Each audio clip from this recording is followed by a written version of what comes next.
My New Year's revolution is to knock out that big ugly bear, shake up the whole world in 1964, and talk no more. It's February of 1964, and all eyes are on Miami, where Cassius Clay will take on title holder Sonny Liston for the heavyweight championship of the world. Sonny might be great, but he will leave in 8. If he want to go to heaven, I'll get him in 7. And if he don't want to fight, he should keep himself home that night. In the 60s, boxing still was a test of manhood in America. The heavyweight champion of the world was the toughest guy on the planet. And the champion at that time was Sonny Liston, unbeatable in any way. Sonny, what's going to happen in February to your friend over on the right? I'm going to kill him. I see. The idea that this young 22-year-old kid was just could even compete with the meanest, scariest guy on the face of the earth was incomprehensible. A gold medal winner as a light heavyweight at the 1960 Rome Olympics, Clay has earned his title shot by winning the first 19 of his professional fights. Speed, balance, reflex. Heavyweights were considered slow, sloppy guys. He was so agile, it was scary. To the American public, Clay is seen as a brash and outrageous character. The Louisville Lip is known largely for his mouth. I am the greatest. You talk too much. He was born, my mother said, talking. I always predicted I'm gonna be the greatest of all times. Even as we first started boxing in 1953, he was 12 years old. He said, I'm gonna be the champion of the world. He was very confident. For all of the people, if you like to gamble and lose your money, then let them bet it on Sonny. Not only was he a boxer, he had a record out. He was a show. He come on television. Never seen a kid boast and brag and do that shuffle he did with his feet. This was beautiful. I can't be beat. I had 180 amateur fights, 22 professional fights, and I'm pretty as a girl. But he was telling the truth. I mean, he wasn't just talking. I mean, the guy backed it up. He looked good, you know? I'm too pretty to be a fighter. He was the only one with box office appeal. You know, he seemed to embody what people thought, were the 60s, the new generation. What about strategy for this fight, Cassius? Anything I should expect to see? Well, you know how great I am. I don't have to tell you about my strategy. Let my trainer tell you. Bodini, come here. Bodini, tell him, what are we going to do? You're going to float like a butterfly and sting like a bee. Rumble, young man, rumble. What the public doesn't know is that Clay has a very controversial secret. For the last 2 years, he has been a member of a black Muslim sect known as the Nation of Islam. They were the most outspoken and organized of all the black-led organizations, and they were very controversial. Let no one underestimate the Muslims. They have their own parochial schools where Muslim children are taught to hate the white man. With the civil rights movement reaching a fever pitch, the issue of race relations is riveting the nation. Mysterious bombings by assailants unknown plague the lives and property of the Negro people. It's the 60s in America. And there are lynchings, and there are churches being blown up, and there are young black men being murdered. While mainstream civil rights groups seek an end to segregation, the Nation of Islam, led by Elijah Muhammad and his fiery minister Malcolm X, preached the separation of the races.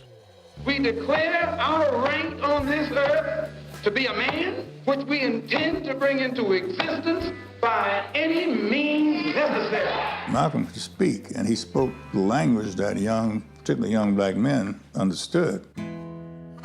Stung by the racial discrimination he experienced growing up in the segregated southern city of Louisville, Kentucky, Clay is inspired by the nation's message. Here was a group that told him he was beautiful, he was strong, he was better than the white people who discriminated against him and called him the Olympic nigger after he came back with a gold medal, who kind of gave him a sense of self and purpose, which was really very powerful. It made a lot of sense. Clay becomes fast friends with Malcolm X, who he views as a spiritual and political mentor. He would be with Malcolm, and he was like running together like buddies, you know what I'm saying? Like the Rat Pack, you know? But when Malcolm arrives in Miami, his presence threatens to expose Clay's ties to the Nation of Islam. There's even talk of canceling his title fight with Sonny Liston.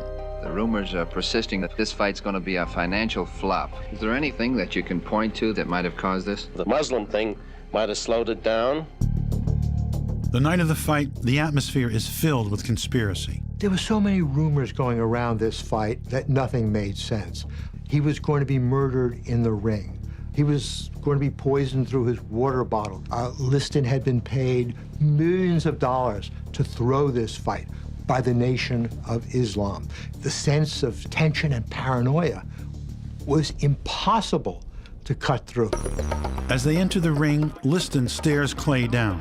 He's trying his best, the psychological warfare. Up and down, and Clay just laughs at him, backs away. He got in the ring and started to pick Liston apart. It was obvious that he was too quick for him. Clay well left and a right attack. Liston's eye badly cut. The bell end of round 3. But in the 4th round, it suddenly seems that Clay is blinded.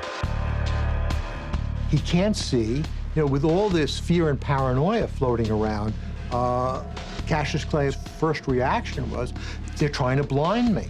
There was the idea and the belief that Sonny Liston's corner had put some type of oil or ointment on Liston's gloves that got in Clay's eyes. He says, cut the gloves off. I said, wait a minute, we're fighting for the title, sit down.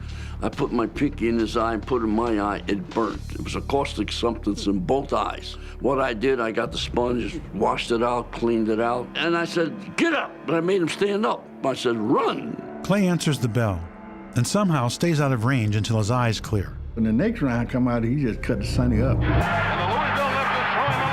Beat him up bad. Bust him up. So Sonny quit. He just said, I ain't going back out.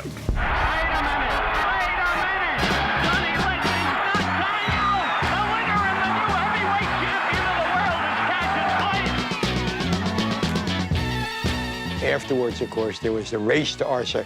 You, I fooled you, I told you, who's the greatest, you must bow down. When he won, everybody was in shock. Everybody was shocked. I shook up the world! I shook up the world! I shook up the world! I shook up the world! I know God, I know the real God. In one of boxing's greatest upsets, the heavyweight championship title now belongs to Cassius Clay. Clay saves his biggest shock for the days following the fight, when he finally reveals his secret to the public. My religion is Islam, and the followers are called Muslims. At a time when sports figures are expected to adopt an all-American image, Clay's statement ignites a controversy that will define him for the rest of his career. Reporters started needling him. What kind of champion was he going to be? Was he going to be a Muslim champion? Was he going to be champion for all America? In response, he said, I don't have to be what you want me to be. I'm free to be what I want to be and think what I want to think. It really seems like a kind of declaration of independence. It really seems like almost a revolutionary statement in its way. An athlete being able to say that to America. I can be the person I want to be.